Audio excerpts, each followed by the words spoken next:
Người khôn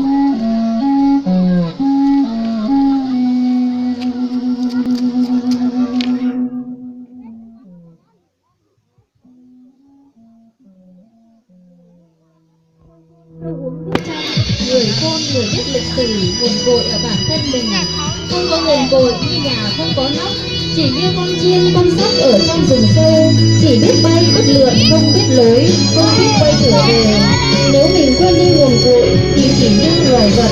Xin hãy nhớ về nguồn cội để người Mông ta có ngọt có ngành, còn hy vọng mãi với thời gian. Hãy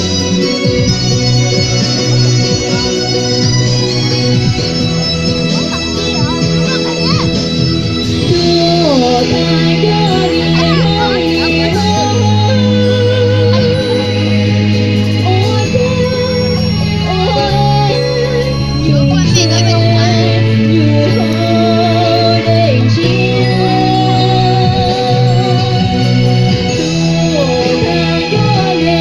Ghiền Mì Gõ